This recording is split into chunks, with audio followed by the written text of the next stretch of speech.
Os elementos que frequentemente alimentam rivalidades no futebol, muitas vezes baseadas na simples divisão de uma mesma região. Fatores como a história de fundação de cada clube e a posição de ambos como potências nacionais também podem contribuir para a intensidade dessas rivalidades. A paixão e nervosismo experimentados ao enfrentar o maior rival são descritos como algo incomparável. O exemplo inicial aborda a maior rivalidade no futebol alemão, surpreendentemente não sendo entre Borussia Dortmund e Bayern de Munique, mas sim entre Borussia Dortmund e Schalke 04. A antipatia da torcida do Dortmund em relação ao Bayern é mencionada, especialmente devido às vitórias frequentes do Bayern sobre o Dortmund e a perda de jogadores para o rival. A rivalidade entre Dortmund e Schalke 04 na Alemanha é aprofundada, destacando não apenas a proximidade geográfica, mas também o papel da Segunda Guerra Mundial na intensificação do ódio entre os clubes. O Schalke, na época o time mais popular, foi utilizado por Hitler como símbolo do nazismo, enquanto o Dortmund, em oposição, era contra o movimento. A história recente da rivalidade é mencionada, incluindo o Schalke rebaixando o Dortmund para a segunda divisão e o Dortmund impedindo o título do Schalke.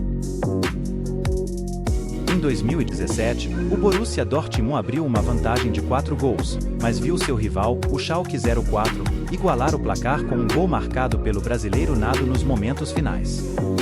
Esses confrontos entre os dois times sempre proporcionam espetáculos emocionantes nas arquibancadas. O River Derby já ocorreu em 139 oportunidades, com 42 vitórias para o Schalke, 43 empates e 54 triunfos para o Dortmund, sendo uma vitória marcante para o Borussia. Ao mudar o foco para a Itália, a maior rivalidade não se encontra em batalhas no Coliseu da capital entre Lazio e Roma, como poderia ser esperado. Em vez disso, a maior rivalidade do país está em Milão, e sua essência remonta ao passado. O Milan era o clube principal da cidade, mas não aceitava jogadores estrangeiros. Em resposta a essa regra, alguns membros revoltados criaram a Internazionale de Milão, que, como o nome sugere, aceitava jogadores internacionais. Esses dois clubes tornaram-se potências europeias, compartilhando a mesma cidade. A Inter possui a segunda maior torcida da Itália, enquanto o Milan ocupa a terceira posição. Ambos dividem o mesmo estádio, conhecido como Giuseppe, sendo que quando a Inter atua como mandante, o estádio é uma homenagem ao craque que defendeu ambos os clubes, mas que foi mais ídolo no lado azul.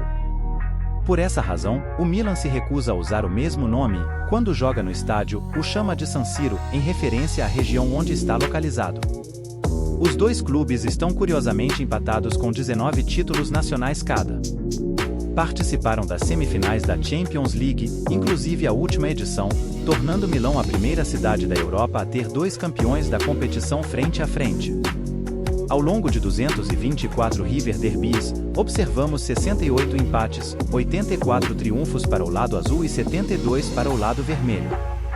A última vitória foi para a Internazionale. Agora, mudando o foco para um país conhecido por suas torcidas apaixonadas, qual seria a maior rivalidade na França? Para tomar essa decisão, optamos pelo futebol mais tradicional, um clássico que reflete a essência do futebol francês. De um lado, temos Lyon, uma cidade abastada que, durante a Revolução Industrial Francesa, era o centro da burguesia. A apenas 50 quilômetros dali, encontramos Saint-Étienne, uma cidade operária com condições financeiras muito mais modestas. As duas cidades, evidentemente, nutriam um forte ódio uma pela outra. Esse sentimento foi transferido com intensidade para os clubes que representam cada cidade. Lyon e Saint-Étienne protagonizam o Derby do Rhône, apesar de estar um tanto distante dos holofotes da mídia. Essa rivalidade é marcada por provocações intensas. O aspecto mais peculiar é que os momentos de glória de cada clube estão separados por um intervalo significativo. Saint-Étienne celebrou seu 10º e último campeonato francês em 1981, enquanto Lyon conquistou seu primeiro título em 2002. Atualmente, o Lyon, que teve uma geração brilhante com Juninho, acumula 7 títulos. Em 121 confrontos foi 38 empates, 41 vitórias do Saint-Étienne e 42 para o Lyon. No entanto, antes de prosseguir, seria realmente valioso ter você como inscrito em nosso canal. Portanto, não se esqueça de se inscrever, deixar seu like e ativar o sininho. Vamos agora para o país que compartilha a nossa língua em Portugal. Lá, presenciamos uma rivalidade extraordinária que não pode ser ignorada.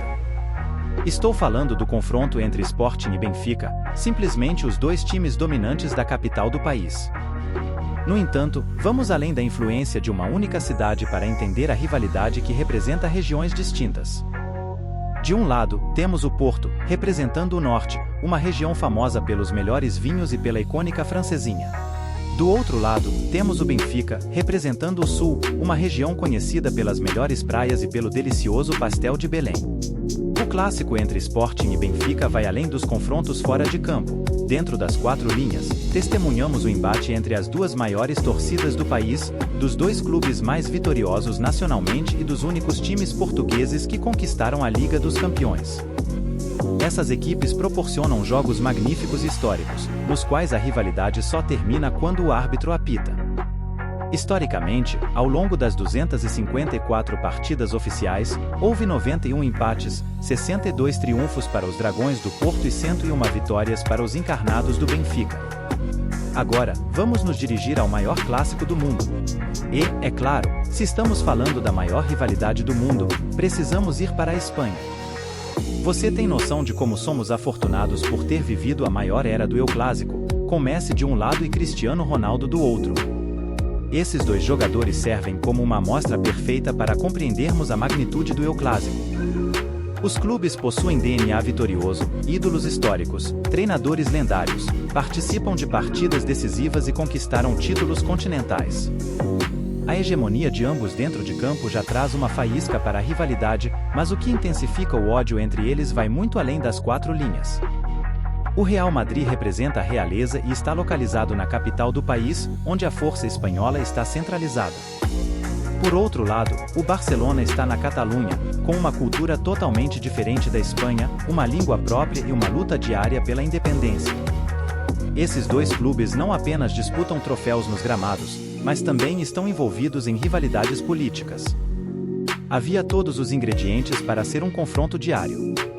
Por isso, testemunhamos episódios como a torcida do Barcelona arremessando a cabeça de um porco em Luís Figo, após sua transferência para o maior rival. Tudo isso apenas destaca a dimensão do El Clásico, como evidenciado pelo aplauso de pé dado a Ronaldinho no Bernabéu enquanto jogava pelo Barcelona. Até o momento, o mundo do futebol teve o privilégio de presenciar 255 confrontos desse clássico. Com 52 empates e 103 vitórias para os merengues contra 100 para o Barcelona, a diferença foi mínima. Aqui, o Real Madrid levou a melhor por pouco. Agora, avançamos para a rivalidade onde ocorreu talvez a maior traição da história. Qual das potências holandesas protagoniza o maior clássico? Mais uma vez, nos deparamos com um ódio entre duas cidades que se estendeu para seus clubes. Amsterdã, a capital e maior cidade da Holanda, é representada pelo maior clube do país, o Ajax. Roterdã, a segunda maior cidade, com culturas e histórias que rivalizam com as da capital, tem como principal representante o Feyenoord. O ódio entre esses dois times é surreal e, infelizmente, já ocorreram casos de morte devido a brigas entre as torcidas das duas cidades. Contudo, dentro de campo, a rivalidade é espetacular. Nas arquibancadas, as torcidas fazem sua parte. Estamos falando de dois times multicampeões nacionais, ambos já tendo conquistado a Champions para a Holanda, o Ajax 4 vezes e o Feyenoord 1. O episódio mais incrível dessa rivalidade envolve Johan Cruyff. Ele retornou ao Ajax no fim de sua carreira, mas logo foi rejeitado pelo clube por ser considerado ultrapassado. Determinado a mostrar que ainda tinha muito a oferecer, Cruyff decidiu tocar na ferida do Ajax e assinou com o Feyenoord. A reviravolta é tão surpreendente que ele ainda conquistou o campeonato holandês e a Copa Nacional, apresentando um desempenho excepcional. Entretanto, nos confrontos diretos do Clássico T, quem leva a melhor são 153 jogos, com 38 vitórias para o Feyenoord, 40 empates e uma impressionante 75 vitórias para o Ajax, um banho do time de Amsterdã. E claro, para encerrarmos com chave de ouro, vamos para o melhor campeonato do mundo. É hora de explorarmos a maior rivalidade da Inglaterra. Podemos exaltar os clássicos locais como o de Arsenal e Tottenham, o Derby de Manchester ou até mesmo o Liverpool Derby, mas aqui é mais um caso em que a maior rivalidade não é entre dois clubes da mesma cidade. Vamos para a região norte da Inglaterra e retroceder rapidamente na Revolução Industrial. Manchester e Liverpool eram dois polos enormes na época, mas os comerciantes de Manchester ficaram indignados pelos altos impostos cobrados pelo porto de Liverpool. Logo, essas cidades se tornaram completamente rivais, e Manchester acabou construindo seu próprio canal. Apesar de a Revolução Industrial não ser mais relevante, o ódio entre as cidades nunca deixou de existir. E, é claro, isso se refletiu no futebol, simplesmente Liverpool contra Manchester United. E só o fato de cada um ser o maior de sua cidade já seria uma justificativa enorme para a rivalidade. No entanto, com o passar dos anos, esses dois clubes tomaram proporções absurdas. Estamos falando dos dois maiores campeões ingleses da história, dos dois times britânicos com mais títulos na Champions League, dos dois clubes com as maiores torcidas do país e de ídolos excepcionais que deixaram seus nomes na história. Em 211 ocasiões, United e Liverpool estiveram frente a frente, resultando em 58 empates, 82 triunfos para os Diabos Vermelhos contra 71 para os Reds, com vitória do Manchester United. Agradecemos por assistir até aqui. Comente qual é, na sua opinião, a maior rivalidade da Europa e, claro, deixe uma sugestão de vídeo que você adoraria ver aqui na Futmagic. E até mais!